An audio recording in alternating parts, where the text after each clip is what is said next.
আল্লাহ নবী বলেন, গুনাহ থেকে তওবাকারী ব্যক্তি এমন হয়ে যায় যেন তার কোনো গুনাহ নাই।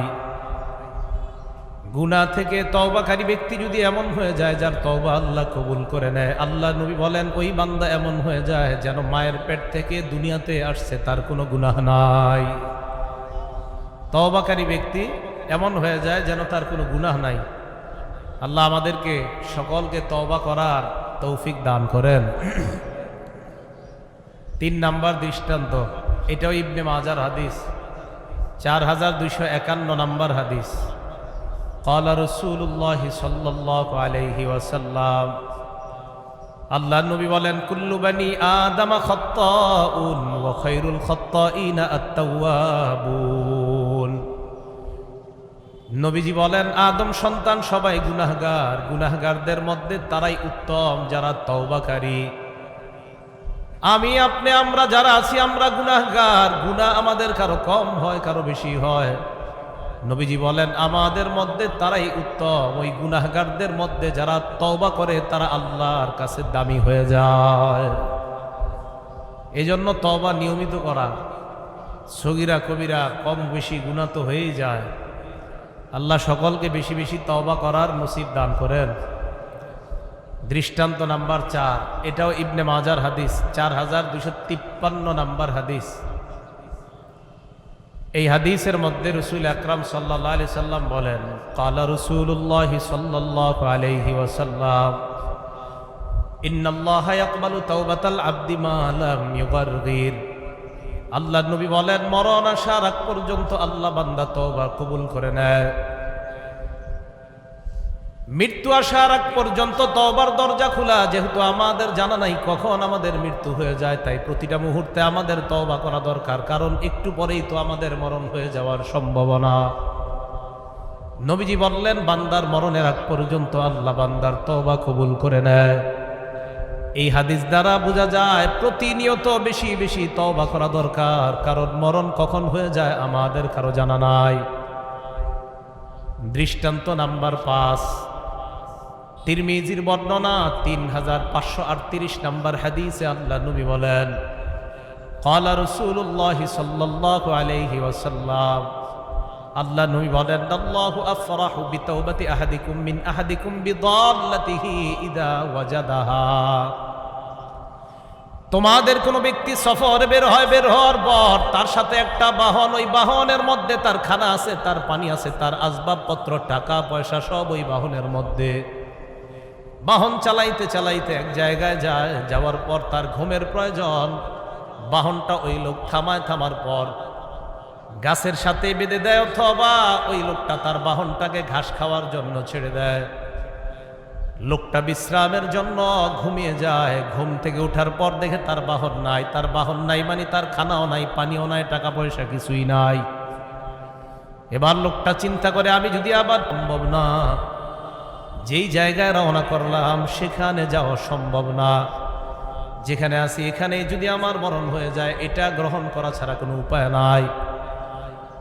চিন্তা করতে করতে বান্দা আবার ঘুমিয়ে যায়। তার নিয়ত হলো এই জায়গায় না খেয়ে মরে যাওয়াই ভালো, কারণ পিছনেও যাওয়া সম্ভব না, সামনে যাওয়া সম্ভব না। ঘুমিয়ে যায়। ঘুম থেকে ওঠার পর দেখে তার হারিয়ে যাওয়া বাহন তার খানা পানি নিয়ে উপস্থিত হয়ে যায়। ঘুমাইছে, ঘুম থেকে উঠা দেখে এগুলা আইসা পড়ছে আবার। এখন বলেন তো এই লোকটা কম খুশি হবে না অনেক বেশি খুশি হবে? নবীজি বলেন, আল্লাহু আফরাহু বিতাওবাতি আহাদিকুম মিন আহাদিকুম বিদাল্লাতিহি ইযা ওয়াজাদাহা। তোমাদের কোনো ব্যক্তি তার ওই বাহন হারিয়ে যাওয়া বাহন ফিরে আসার পর ওই বান্দা যেমন খুশি হয়ে যায়, কোন বান্দা গুনাহ থেকে তওবা করে যখন আবার ফিরে আসে, আল্লাহ ওই বান্দার চেয়ে কোটি গুণ বেশি খুশি হয়ে যায়। খুশির মাত্রাটা নবী বুঝাইতে চাইলেন, একটা বান্দা তার হারিয়ে যাওয়া বাহন ফিরে পাইলে যত খুশি হয়, একটা বান্দা গুনাহ থেকে তওবা করে ফিরে আসলে আল্লাহ এর চেয়ে আরো বেশি খুশি হয়। দৃষ্টান্ত নাম্বার 6, মুসলিম শরীফের হাদিস, হাদিস নাম্বার 6882 নাম্বার হাদিস। হাদিস সংখ্যা হবে 7453। যেই সিরিয়ালটা বললাম মুসলিম শরীফের, এই সিরিয়াল অনুযায়ী মোট হাদিস সংখ্যা হবে ৭,৪৫৩টা। তো হাদিস নাম্বার ৬,৮৮২। মুসলিমের মোট হাদিসের সংখ্যা বলার কারণ হলো এই, আমাদের কওমি মাদ্রাসায় মুসলিম শরীফের যে নুসখা আছে সেখানে দেখবেন হাদিস সংখ্যা ৩,০৩৩টা বিলা তাকরার। কিছু নুসখায় তাকরার সহ ৭,৪৫৩টা, আবার কিছু জায়গায় নুসখায় তাকরার সহ প্রায় ৯,০০০-এর উপরে হাদিস। তো যাই হোক, মুসলিম শরীফের হাদিসের নাম্বারটা এই জন্য বললাম, মুসলিম শরীফের হাদিসের নাম্বার নিয়ে একটু ঝামেলা হয়, তাই পুরাটাই বলে দিলাম। আমি যে নাম্বারটা বলতেছি এখানে মুসলিম শরীফের মোট হাদিস সংখ্যা হবে ৭,৪৫৩টা। সহিহ বুখারীর হাদিস সংখ্যা যে সিরিয়ালগুলো বলবো সেখানে হবে ৭,৫৬৩টা। ঠিক আছে, এটা আমাদের নুসখাগুলোতে ফাথুল বারি অনুযায়ী ঠিক আছে। মাদ্রাসা তালেব ইলম যারা আছেন দেখবেন দাওরা হাদিস পড়লে বুখারীর হাদিসের নাম্বার পাশে দেওয়া থাকে দুইটা, একটা উপরে আর একটা নিচে। তো একটার পাশে ফা লেখা আছে, ফা মানে ফাথুল বারি অনুযায়ী সিরিয়াল। এই ফাথুল বারি অনুযায়ী সিরিয়াল মোট হাদিস সংখ্যা হবে ৭,৫৬৩টা। খার তো মুসলিম শরীফের ৬,৮৮২ নাম্বার হাদিস। এই হাদিসে রাসূল আকরাম সাল্লাল্লাহু আলাইহি সাল্লাম বলেন, ইন্নাল্লাহা ইয়াবসুতু ইয়াদাহু বিল-লাইলি লিয়াতুবা মুসিউন নাহার। রাতের বেলা আল্লাহ তার হাত প্রসারিত করে দেয়। কেন প্রসারিত করে? লিয়াতুবা মুসিউন নাহার, যারা দিনের বেলা গুনাহ করে তওবা করে তাদেরকে ক্ষমা করার জন্য রাতের বেলা আল্লাহ তার হাত প্রসারিত করে দেয়। ওয়া ইয়াবসুতু ইয়াদাহু বিন-নাহার লিয়াতুবা মুসিউল লাইল, দিনের বেলা আল্লাহ তার ক্ষমার হাত প্রসারিত করে দেয় রাতের অপরাধীদেরকে ক্ষমা করে দেওয়ার জন্য। রাতে যারা গুনাহ করে তাদের তওবা কবুল করার জন্য দিনের বেলা আল্লাহ তার ক্ষমার হাত প্রসারিত করেন। দিনের বেলা যারা গুনাহ করে তাদেরকে ক্ষমা করার জন্য রাতে আল্লাহ তার কুদরতি হাত প্রসারিত করেন।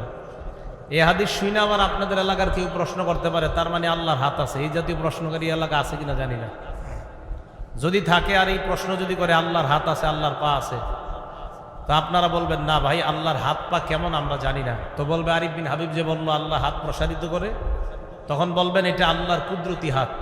তো সে বলবে যে আল্লাহর কুদরতি হাত তাহলে কেমন? তখন আপনারা জবাব দিলেন জান্নাতে আল্লাহরে যেমন দেখবো তেমন। কি জবাব দিবেন? যদি বলে আল্লাহ কেমন, বলবেন আল্লাহরে জান্নাতে যেমন দেখবো তেমন। তো বলবে কেমন? তখন বলবেন যে ইনশাল্লাহ আমরা জান্নাতে গিয়ে যেমন দেখবো তেমন। এই প্রশ্ন কেন করবে জানেন? আপনাদেরকে একটা জায়গায় আটকানোর জন্য। কি? ফতুয়ার কিতাবে, ফিকহের কিতাবে আছে ইমাম আবু হানিফা আল্লাহকে 100 বার স্বপ্নে দেখছে। এইটা দিয়ে আপনারা আটকাবে। তো আল্লাহর যদি হাত পা না থাকে, ইমাম আবু হানিফা স্বপ্নে আল্লাহরে কেমনে দেখলো? তিরমিজি শরীফের একটা হাদিসে আছে নবীজি আল্লাহরে স্বপ্ন দেখছে। তো আপনারে প্রশ্ন করে আটকাবে যে আল্লাহরে নবীজি যে স্বপ্ন দেখলেন কেমন দেখছে? তো হাদিসের মধ্যে আসছে আল্লাহ তার হাত নবীজির এই জায়গায় রাখছে, সিনায়। হ্যাঁ, সিনায় রাখছে। তো আপনারা আটকাবে যে আল্লাহর যদি হাত পা না থাকে তাহলে নবীজির স্বপ্নে আল্লাহ সিনায় হাত রাখলে কিভাবে? আপনারা আটকাবে এই জন্য। তাহলে আল্লাহর আকার আছে, আল্লাহ দেখতে কেমন? যদি নাই হয় তো আল্লাহরে নবী স্বপ্নে কেমন দেখলো, ইমাম আবু হানিফা স্বপ্নে কেমন দেখলো? আপনাদের জবাব হবে নবীজি আল্লাহরে স্বপ্নে তেমন দেখছে, ইমাম আবু হানিফা আল্লাহকে স্বপ্নে তেমন দেখছে, জান্নাতে আমরা যেমন দেখব। কথা মনে থাকবে? তো জান্নাতে যেমন দেখবো, কেমন দেখবো আল্লাহ জানে কেমন দেখবো। তা আল্লাহ পাক রব্বুল আলামিন রাতের বেলা ওনার হাত প্রসারিত করে। বলেন তো আল্লাহর হাত কেমন? জান্নাতে যেমন দেখবো তেমন। দিনের বেলা আল্লাহ হাত প্রসারিত করে রাতের অপরাধীদেরকে ক্ষমা করে দেওয়ার জন্য। ঝগড়া মুক্তভাবে আমরা ভাই ভাই হয়ে থাকার তৌফিক দান করেন। তো তওবার ব্যাপারে 6টা কথা বললাম, 6টা দৃষ্টান্ত দিলাম। গুনাহ মাফের 1 নাম্বার উপায় আল্লাহর কাছে তওবা করা। আল্লাহ আমাদের সকলকে খাঁটি তওবা করার নসিব দান করেন। তওবার 4টা শর্ত। বলেন তওবার শর্ত কয়টা? বেশিরভাগ মুহাদ্দিসিনে কেরাম, মুফাসসিরিনে কেরাম লেখছে 3টা। অনেকে আবার এটার সাথে আরেকটা অ্যাড করছে, মোট 4টা। 1 নাম্বার শর্ত আল ইকলাউ আনিল মাসিয়াত, গুনাহ থেকে ফিরে আসা। 2 নাম্বার আর নাদামু আলা মা ফালাক, যেই গুনাহ আমি অতীতে করলাম এই গুনাহের উপর অনুতপ্ত হওয়া। 1 নাম্বার গুনাহ থেকে ফিরে আসা, 2 নাম্বার অনুতপ্ত হওয়া। অনুতপ্ত হওয়াটাও একটা তওবা, মনে রাখবেন। এটা হাদিস দ্বারা প্রমাণিত। ইবনে মাজার 4252 নাম্বার হাদিসে ক্বালা রাসূলুল্লাহ সাল্লাল্লাহু আলাইহি ওয়াসাল্লাম, আল্লাহ নবী বলেন, আন-নাদামু আত-তাওবা, অনুতপ্ত হওয়া এটাও একটা তওবা। এই মুহূর্তে এই জায়গায় আমরা যারা বসা, মনে মনে যদি অনুতপ্ত হই, আমি আজকে সকালবেলা কি গুনাহটা করলাম, এই যে অনুতপ্ত হওয়া, আল্লাহ নবী বলেন এটাও তোমার তওবা। তাহলে তওবার চারটা শর্ত: 1 নাম্বার গুনাহ থেকে ফিরে আসা, 2 নাম্বার অতীতের গুনাহ কর্মকাণ্ডের জন্য অনুতপ্ত হওয়া, 3 নাম্বার প্রতিজ্ঞা করা জিন্দেগিতে আর এই গুনাহ না করা, 4 নাম্বার আরেকটা কি, বান্দার হক যদি আপনি নষ্ট করে থাকেন ওই হক আদায় করে দেওয়া। প্রথম 3টা মনে রাখবেন: 1 নাম্বার গুনাহ থেকে ফিরে আসা, 2 নাম্বার অনুতপ্ত হওয়া, 3 নাম্বার প্রতিজ্ঞা করা ভবিষ্যতে এই গুনাহ আর কখনো করবেন না। চতুর্থ আরেকটা অ্যাড করবেন, বান্দার হক যদি মেরে থাকেন এই হকগুলো আদায় করা। কারণ আপনি সারা জীবন সিজদায় পড়ে থাকলেও এটা কিন্তু আপনি মাফ পাবেন না যতক্ষণ উনি মাফ না করবে। কথা কি বুঝে আসছে সবার? এই 4টা শর্ত। তাহলে গুনাহ থেকে মাফের 1 নাম্বার উপায় তওবা করা, 2 নাম্বার ইস্তেগফার পাঠ করা। পড়েন তো একটু সবাই, আস্তাগফিরুল্লাহ, এটা বেশি বেশি পড়া, আস্তাগফিরুল্লাহ। ক্বালা রাসূলুল্লাহ সাল্লাল্লাহু আলাইহি ওয়াসাল্লাম, আল্লাহ নবী বলেন, ওয়াল্লাহি ইন্নী লা আস্তাগফিরুল্লাহ ফিল ইয়াউম আকসার মিন 70 মাররা। নবীজি বলেন, আল্লাহর কসম, আমি প্রতিদিন 70 বারের বেশি আস্তাগফিরুল্লাহ পড়ি। আরেক বর্ণনায় আস্তাগফিরুল্লাহ ওয়া আতুবু ইলাইহি, আমি প্রতিদিন 70 বারের বেশি আস্তাগফিরুল্লাহ পড়ি এবং তওবা করি। আরেক বর্ণনায় 100 বার। নবীজির আগে কোনো গুনাহ নাই, পরে কোনো গুনাহ নাই। আল্লাহ বলেন, লিয়াগফির লাকাল্লাহু মা তাকদ্দামা মিন যামবিকা ওয়া মা তাআখার। আপনার আগে কোনো গুনাহ নাই, পরে কোনো গুনাহ নাই। আগে যদি গুনাহ থাকতো, ভবিষ্যতে যদি গুনাহ করতেন, আমাদের নবীর আগেও গুনাহ নাই, পরেও গুনাহ নাই। যদি আগে গুনাহ থাকতো, যদি ভবিষ্যতে গুনাহ করতো, আল্লাহ কয় অগ্রিম সব মাফ। তো যার সব মাফ, উনি নিয়মিত 100 বার আস্তাগফিরুল্লাহ পড়ে, 100 বার তওবা করে। তো আমাদের তো দরকারই নেই করা। হ্যাঁ, এই জন্য আমরা বেশি বেশি ইস্তেগফার করবো, তওবা করবো। শর্টভাবে কিভাবে পড়বেন, ওলামায়ে কেরাম ছাড়া যারা অন্যরা আছেন, তা আপনারা একটু গুরুত্ব সহকারে আমার সাথে পড়েন, আস্তাগফিরুল্লাহ ওয়া আতুবু ইলাইহি। বাস এতটুকুই। নিয়মিত 70 বার, যদি পারেন 100 বার আস্তাগফিরুল্লাহ ওয়া আতুবু ইলাইহি। আর আরেকটু যদি বড় করে পড়তে পারেন, আস্তাগফিরুল্লাহাল্লাযী লা ইলাহা ইল্লা হুয়াল হাইয়ুল কাইয়্যুম ওয়া আতুবু ইলাইহি। এটা যদি পড়েন তা হাদিসে পুরা এরকম সুন্দরভাবে দেওয়া, সেটা পড়তে পারেন। আর আরেকটা আমরা যেটা বলি, আস্তাগফিরুল্লাহ রাব্বি মিন কুল্লি যামবি ওয়া আতুবু ইলাইহি, লা হাওলা ওয়ালা কুওয়াতা ইল্লা বিল্লাহিল আলিয়্যিল আযীম। অর্থগতভাবে ঠিক আছে এটা, আস্তাগফিরুল্লাহ রাব্বি মিন কুল্লি যামবিন, অর্থে কোনো ভুল নাই। বাকি এই জাতীয় ইস্তেগফার হাদিসে নাই, কিন্তু এটা মাথা রাখতে হবে। আস্তাগফিরুল্লাহ রাব্বি মিন কুল্লি যামবিন, এতটুকু ঠিক আছে। আস্তাগফিরুল্লাহ রাব্বি মিন কুল্লি যামবিন, অর্থগতভাবে এটা ঠিক আছে, কোনো সমস্যা নাই। তো আমি যেটা বললাম ওটা হাদিসের বর্ণনা, আস্তাগফিরুল্লাহাল্লাযী লা ইলাহা ইল্লা হুয়াল হাইয়ুল কাইয়্যুম ওয়া আতুবু ইলাইহি। এটা যদি বলেন এটা ঠিক আছে। আর যেটা বললাম আমাদের এলাকায় সমাজে আমরা যেটা পড়ি অর্থগতভাবে ওইটাও ঠিক আছে।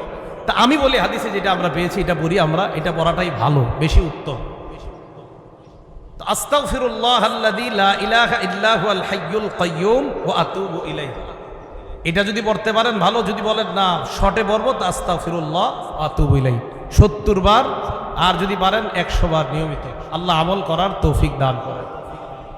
তো ইস্তেগফার পড়া, সূরা আলী ইমরানের 135 নম্বর আয়াতে আল্লাহ বলেন, ওয়াল্লাযীনা ইযা ফাআলু ফাহিশাতান আও যালামু আনফুসাহুম যাকারুল্লাহ ফাস্তাগফারু লিযুনুবিহিম ওয়া মান ইয়াগফিরুয যুনুবা ইল্লাল্লাহ ওয়া লাম ইউসিররু আলা মা ফাআলু ওয়া হুম ইয়ালামুন। আল্লাহ বলেন, ওয়াল্লাযীনা ইযা ফাআলু ফাহিশা, যারা কোনো অশ্লীল কর্ম করে ফেলে, আও যালামু আনফুসাহুম, নিজেদের উপর যারা কোনো জুলুম করে, যাকারুল্লাহ, সাথে সাথে যারা আল্লাহকে স্মরণ করে, ফাস্তাগফারু লিযুনুবিহিম, তারা ওই সময় আল্লাহর কাছে নিজেদের অপরাধের জন্য ক্ষমা চায়। ওয়া মান ইয়াগফিরুয যুনুবা ইল্লাল্লাহ, আল্লাহ বলেন আল্লাহ ছাড়া ক্ষমার কে করবে বলো। ওয়ালাম ইউসিররু আলা মা ফাআলু ওয়া হুম ইয়ালামুন, জেনে শুনে ওই গুনাহ বারবার করে না। আল্লাহ বলেন উলাইকা জাযাউহুম মাগফিরাতুম মির রাব্বিহিম, তাদের পুরস্কার হলো তাদের জন্য আল্লাহর পক্ষ থেকে ক্ষমা। তাহলে এই আয়াত দ্বারা বোঝা যায় অপরাধ করেন, অশ্লীল কাজ করেন, আল্লাহরে স্মরণ করেন, ইস্তেগফার পাঠ করেন, আল্লাহর কাছে ক্ষমা প্রার্থনা করেন, তাহলে আল্লাহ পাক রব্বুল আলামিন ছাড়া আর ক্ষমা করবেই বা কে? ওই সময় যদি আমরা আল্লাহর কাছে ক্ষমা চেয়ে নেই, আশা করা যায়, আল্লাহর কাছে আশা রাখা, আল্লাহ আমাদের জিন্দিগির সব গুনাহ মাফ করে দিবেন। একটা আশ্চর্য হাদিস শুনেন, মুসলিম শরীফের 6879 নম্বর হাদিস। قال رسول الله صلى الله عليه وسلم عن الله عز وجل, আল্লাহর পক্ষ থেকে আল্লাহর নবী হাদিসে কুদসি বর্ণনা করেন, আল্লাহ পাক রব্বুল আলামিন বলেন আজনাবা আব্দুন জামবান, আপনাদের এলাকার কোন বান্দা অপরাধ করছে, করার পর ওই বান্দা বলছে আল্লাহুম্মা গফিরলি জামবি, আল্লাহ তুমি আমার অপরাধ ক্ষমা করে দাও। আবার বুঝেন, আমাদের কেউ অপরাধ করে ফেললাম, করার পর বললাম আল্লাহুম্মা গফিরলি জামবি, আল্লাহ তুমি আমার অপরাধ ক্ষমা করে দাও। যদি আরবি পারেন আরবি, না পারলে বাংলায়। কি বাংলাটা? আল্লাহ তুমি আমার অপরাধ ক্ষমা করে দাও। এটা বলার পর আল্লাহ পাক রব্বুল আলামিন বলেন, দেখেন কি বলে, আল্লাহ বলেন আজনাবা আবদি জামবান ফালিমা আন্না লাহু রাব্বান ইয়াগফিরুয যামবা ওয়া ইয়াখুযু বিয-যামবি। আল্লাহ পাক রব্বুল আলামিন বলেন আমার বান্দা অপরাধ করেছে, অপরাধ করার পর আমার কাছে ক্ষমা চেয়েছে, তার মানে আমার বান্দা জানে তার একজন রব আছে আল্লাহ। গুনাহ করে আল্লাহরে ডাক দিছে আল্লাহ, তার মানে বান্দা জানে তার একজন রব আছে আল্লাহ। ইয়াগফিরুয যামবা, যে রব তার গুনাহ ক্ষমা করে দেয়, ওয়া ইয়াখুযু বিয-যামবি, গুনাহের কারণে পাকড়াও করে, আমার বান্দা জানে এমন একজন রব আছে তার। সুম্মা আদা ফাজনাবা, বান্দা আবার গুনাহ করে, গুনাহ করার পর বলে আই রব্বি ইগফিরলি জামবি, মাবুদ তুমি আমার গুনাহ ক্ষমা করে দাও। তখন আল্লাহ বলে আলিমা আবদি আন্না লাহু রাব্বা, আমার বান্দা জানে তার একজন রব আছে, ইয়াগফিরুয যামবা ওয়া ইয়াখুযু বিয-যামবি, গুনাহ মাফ করে দেয়, গুনাহের কারণে বান্দাকে পাকড়াও করেন। এরপর সুম্মা আদা ফাজনাবা, বান্দা আবার গুনাহ করে, আবার আল্লাহ পাকের কাছে বলে আই রব্বি ইগফিরলি, মাবুদ তুমি আমাকে ক্ষমা করে দাও। আল্লাহ বলে আমার বান্দা জানে তার একজন রব আছে, তাই আমার কাছে ডাক দিয়ে বলছে রব তুমি আমাকে ক্ষমা করে দাও। দেখেন কি বলে এবার, আল্লাহ বলেন আমার বান্দা যেহেতু জানে তার একজন রব আছে তাই ক্ষমা চেয়েছে, আর বান্দা জানে গুনাহ আল্লাহ মাফ করে, গুনাহের কারণে আল্লাহ পাকড়াও করেন। ভাই এই কথাটা মনে রাখবেন, আল্লাহ গুনাহ মাফ করে, গুনাহের কারণে পাকড়াও করে। আমরা যেন পাকড়াও না হই, আল্লাহ হেফাজত করেন। ইয়ারাফুল মুজরিমুনা বিসীমাহুম ফায়ুখাযু বিন-নাওয়াসিহি ওয়াল আকদাম, অপরাধীদেরকে ইউরাফু চিনা যাবে, বিসীমাহুম তাদের আলামত দেখেই চিনে যাবে। আল্লাহ আমাদেরকে যেন অপরাধী বলে ডাক না দেয় কিয়ামতের ময়দানে। তো আল্লাহ পাক রব্বুল আলামিন এটা বলার পর বলেন এক পর্যায়ে ফাকাদ গফারতু লাকা, বান্দা আমি তোমাকে মাফ করেই দিলাম। কারণ বান্দা জানে তার রবকে। বলেন আমাদের অপরাধ হয়ে গেলে কার কাছে ক্ষমা চাইব? কারণ আমরা জানি আমাদের রব একজন, তিনি আল্লাহ। তো মুসলিম শরীফের এই হাদিসটা আমরা মনে রাখবো সবসময় যে আমার একজন রব আছে, তিনি গুনাহ মাফ করে, তিনি গুনাহের কারণে পাকড়াও করে, তার কাছে ক্ষমা চাইলে তিনি মাফ করে দেয়। আল্লাহ আমাদেরকে গুনাহ মুক্তভাবে যেন কবরে যাইতে পারি, আল্লাহ তৌফিক দান করেন। এ হলো 2 নাম্বার ইস্তেগফার পড়া। এখন ইস্তেগফার আর তওবা, প্রথম গেল তওবা, 2 নাম্বার ইস্তেগফার। তো দুইটা কিভাবে নেবেন? আস্তাগফিরুল্লাহ ওয়া আতুবু ইলাইহি শর্টে, আর একটু বড় হলে আস্তাগফিরুল্লাহ আল্লাযী লা ইলাহা ইল্লা হুয়াল হাইয়ুল কাইয়্যুম ওয়া আতুবু ইলাইহি। সাইয়্যিদুল ইস্তেগফার পারেন আপনারা? আলেমরা ছাড়া অন্যরা পারেন?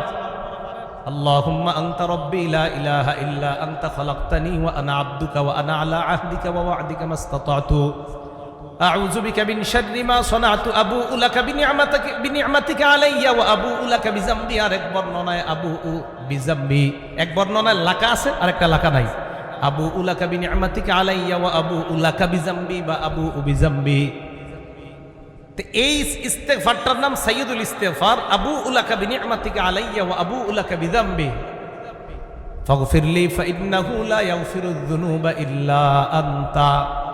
এটা যারা পড়তে পারবেন দিনের বেলা, সকালে যারা পড়বেন, মাগরিবের আগে যদি মারা যান নিশ্চিত আপনি জান্নাতি। রাতে পড়বেন, পড়ার পর যদি রাতে আপনি মারা যান, মাগরিবের পর মারা যান, পড়ার পর পরের দিন ফজরের আগে মারা যান, আপনি জান্নাতি। এটার নাম সাইয়্যিদুল ইস্তেগফার। এটা চটি বইয়ে পাওয়া যায়, কিনে নেবেন। ইমাম সাহেবের সাথে যোগাযোগ করে বলবেন, হুজুর ইস্তেগফারের সর্দার যে ইস্তেগফারটা, এটা আমার দরকার। বাংলাটা মনে রাখবেন, বলেন ইস্তেগফারের সর্দার। কি বলেন? ইস্তেগফারের, যে হুজুর ইস্তেগফারের সর্দার কোন ইস্তেগফারটা, এটা আমার একটু কিনা দেন। মসজিদের ইমাম সাহেব আছে, এলাকার মাদ্রাসা আলেম ওলামাদের সাথে যোগাযোগ করে কিনে নেবেন। আরবিটা মনে রাখতে পারলে ভালো, সাইয়্যিদুল ইস্তেগফার। যদি মনে রাখতে না পারেন, বাংলাটা মনে রাখেন, ইস্তেগফারের সর্দার। মনে থাকবে তো সবার? এটা পারলে কিনে নেবেন। এই গেল 2 নাম্বার, ইস্তেগফার পাঠ করা গুনাহ মাফের 2 নাম্বার উপায়। গুনাহ মাফের 3 নাম্বার উপায়, আমরা যতবার আল্লাহর কাছে ক্ষমা চাইব, প্রত্যেকবার নিয়ত করব গুনাহ মাফের আশায় ক্ষমা চাওয়া। অনেকে কি করেন, মনে করেন হুজুর হাত তুলছে, আপনিও তুলছেন, আচ্ছা মানে কোনো গুরুত্ব নেই, হুজুর দোয়া করতেছে, আপনিও কোনো গুরুত্ব ছাড়াই হাত তুললেন, মানে এমনি হুজুর তুলছে আমিও তুললাম, কি হইছে? এটা না। গুনাহ আল্লাহ মাফ করবেই এই আশায় দোয়া করা, আমার আল্লাহ আমাকে ক্ষমা করবেনই এই আশায় দোয়া করা। দলিল তিরমিজি শরীফের 3540 নাম্বার হাদিস, 3540 নাম্বার হাদিস। এটাও আল্লাহ পাক রব্বুল আলামিন ওনার থেকে, আল্লাহর পক্ষ থেকে নবীজি সাল্লাল্লাহু আলাইহি সাল্লাম হাদিসে কুদসির মধ্যে বর্ণনা করেন। আল্লাহ আমাকে আপনাকে বলে, ইবনা আদম, হে আদম সন্তান, ইন্নাকা মা দাউতানি ওয়া রাজাউতানি গফারতু লাকা আলা মা কানা ফিকা ওয়ালা উবালি।